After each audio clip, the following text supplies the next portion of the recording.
Una declaración extremadamente fuerte. Ya quiero leer ese libro a la mitad del camino del presidente López Obrador, pues tiene tantas revelaciones como los libros de Lemus, de Jesús Lemus, a quien le mando un gran saludo. Mire, dice el presidente López Obrador que en su libro, a la mitad del camino, consigna un hecho trascendental. Una plática que tuvo con Peña Nieto cuando él ya era presidente electo. Yo me imagino que fue esta plática que tuvieron cuando fue a visitarlo a Palacio Nacional como presidente electo. No sé si don David tenga por ahí las fotos que nos las pueda compartir de cuando el presidente, pues bueno, obviamente fue en esta transición y etcétera. Y dice el presidente López Obrador que Peña Nieto le comentó que se sentía traicionado porque les había dado bastante a los de arriba y actuaron de manera traicionera y que en efecto lo convirtieron en el payaso de las cachetadas. Bolas, qué grueso. Y eso es algo muy típico, ¿eh? Eso es algo muy típico en las redacciones de los periódicos, de las principales televisoras, de las radiodifusoras. En los últimos 2 años de un presidente, o el último año, ya ni siquiera los dos últimos años, es más, los últimos 6 meses de un presidente, cuando ya se está yendo y etcétera, en ese llamado el año de Hidalgo, los medios de comunicación son muy agresivos con el presidente que se va, ¿no? Y qué bueno, debieron haber sido agresivos durante todo el sexenio, pero yo le comento precisamente mi experiencia personal. Yo me acuerdo mucho cómo en Azteca siempre era, pues vamos, normal que no hubiera problemáticas en el gobierno de Felipe Calderón, por ejemplo, ¿no? Que fueran muy lindos con Felipe Calderón, pero en el último año era pues ya la crítica absoluta contra Felipe Calderón. Y lo mismo, me imagino, ya no estaba yo en ese entonces, ya me habían... pero lo mismo, ya al verlos después, nos dimos cuenta de alguien como Enrique Peña Nieto, que en efecto, con todas las de la ley, se convirtió en el payaso de las cachetadas. O sea, no le estoy comentando esto y dudo que el presidente López Obrador lo haga para que usted se compadezca de alguien que pues nos dejó un país en ruinas. Enrique Peña Nieto, precisamente al ser extremadamente bueno con las élites, con las esferas del poder, no le estoy pidiendo yo a usted que se sienta simpático, empático con Enrique Peña Nieto, todo lo contrario. Se merece ser el payaso de las cachetadas y de todo, ¿no? Obviamente, por su absoluta ignorancia. Bueno, pues el presidente dice que, imagínese usted, él se sentía traicionado. A eso se lo comentó directamente a López Obrador. ¿Se imagina usted la fuerte declaración de alguien como Enrique Peña Nieto? Sentirse traicionado por haberse convertido en el payaso de las cachetadas después de haberle dado todo a los de arriba. Enrique Peña Nieto sí le dio todo a los de arriba con sus reformas estructurales.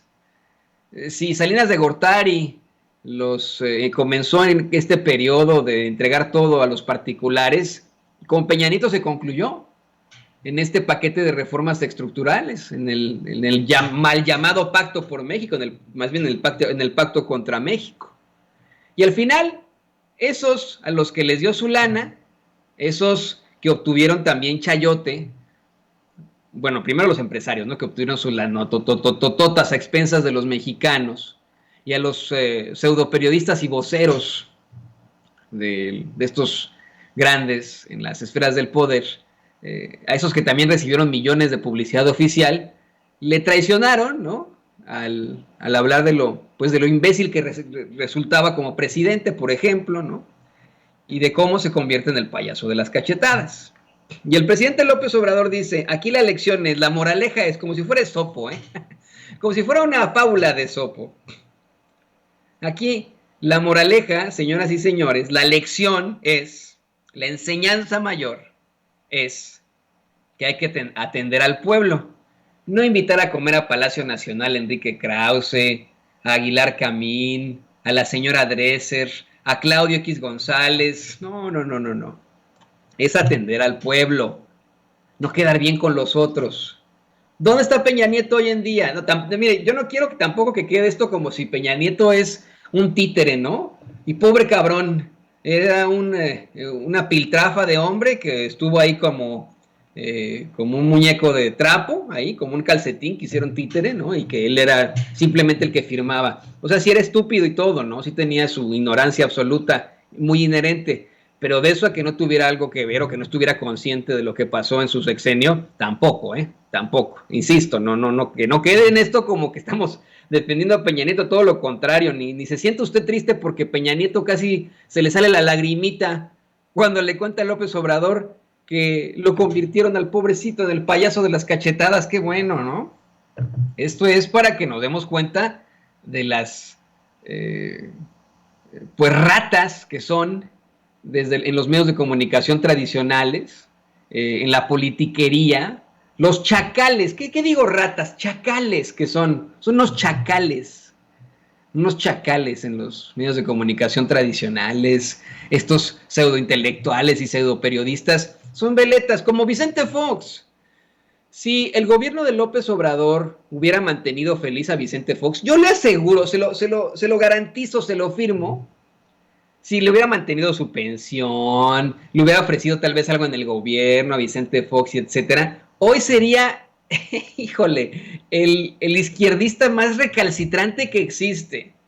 Deje usted a Mao Zedong, ¿no? ¿Qué digo yo, Mao Zedong, a Vladimir Ilich Ulyanov, Lenin, ¿no? O sea, sí estaría Fox, no, se tatuaría una estrella roja en la frente, porque el cabrón es una veleta como todos sus cuates. Van hacia donde el viento les indica. Bueno, el viento de la lana, el viento del poder. Pero como no es favorito en estos momentos, pues ahí está. Vicente Fox los representa muy bien, fíjese. Vicente Fox, Diego Munra, Fernández de Ceballos, los representa perfectamente. Si tuviera el presidente López Obrador y su gobierno satisfechos a las Denise Dresser, a los Aguilar Camín, a los Krause, a los Claudia X González, otro gallo cantara. Estarían felices, dirían, no, hombre, qué pinche gobierno del primer mundo, o sea, hacia dónde vamos, y etcétera. Pero no es así. Son exhibidos constantemente y agárrese porque mañana llega el quién es quién de las mentiras de la semana.